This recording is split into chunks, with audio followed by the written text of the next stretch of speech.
دغه د مورجانې کور دی تاسو ورته وګورئ دا د ډوډۍ د پخولو تنور و چې ډوډۍ یې پخوله دا کور و هغه یې د ورور کور او هغه هم د پلار کور یو وطاق د کتابو او قرآن شریفونه چې پکښې وه فقط هغه یو وطاق پاتې سوی دی نور هیڅ شی نه دي پاسه سبحان الله د الله سبحانه وتعالی ساته سلام علیکم وعلیکم السلام خوب هستی کاکا جان ساتم خوب تسلیت میگیم برات بخیر باش کدام بود خانه تا امی د کور او تسلیت میگم کاکا جان برات بازم تسلیت باش بخیر باش بخیر باش بخیر باش تسلیت میگم برات سلامت باشی خانه کدام بود خانه من اینجا خانه اینجا دو تا سه تا اتاق بود در دالیت بود کلش در چپه شد سیل آمد خودمان ما از نجات دادیم گاو چیز الحمدلله که بخیر تیر شد بخیر باش با من خدا سلام علیکم خوب هستی سلام خوب بخیر هستی تسلیت میگم برات خانه کدام بود امی خانه بود هیچ اثر علی این خانه معلوم نمیشه نه تاسو ورته ګورئ د هیڅ شي نه با من خدا کدام بود خانه یعنی خانه ما ببینیم میشه به یعنی دیگه هیچ چیز معلوم نمیشه همین خانه بود بله بله هیچ چیزی نمونده 4 تا مرد خانه بود بازم تسلیت میگم با من خدا کاکا خوب هستی سلام خوب بخیر است تسلیت میگم برات کاکا جان همین خانه است کسی کو زخمی و شهید نداری زخمی هست خدا زخمی را شفای عاجل نصیب کنه با من خدا کاکا جان با من خدا خوب است سلام خوب بخیر همین خانه شما است بله شکر است که سالم است الحمدلله شکر است هزار بار شکر بخیر با من خدا با من خدا سلام خوب بخیر همین خانه بود کسی کو اوگار نشد بخیر بازم تسلیت باش با من خدا بخیر کدام بود خانه تا این میگه بود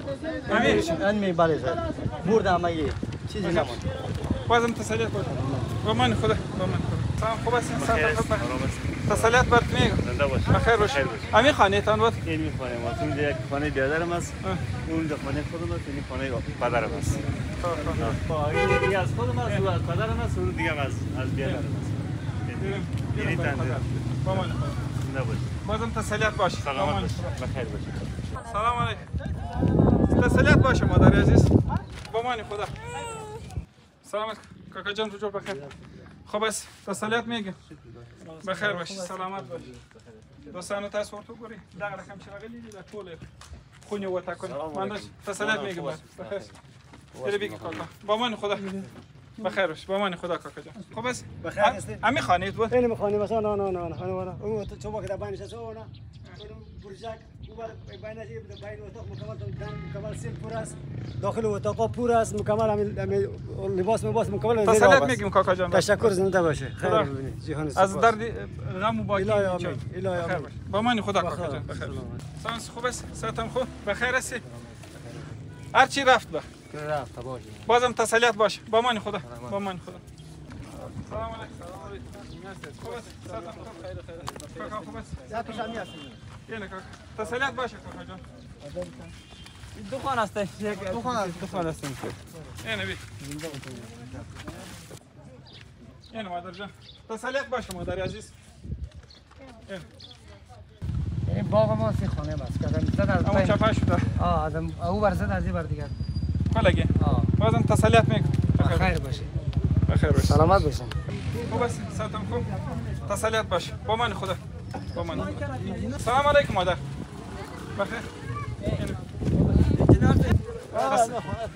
سلام تسلیت باشه با من خدا این خانه ای باشه این خانه ما او پایین خانه ما کدام او طرف نه بگی این خود خانه ما بود بازم تسلیت باشه بازم تشبش یعنی کاکا جان بازم تسلیت باشه با من خدا کاکا جان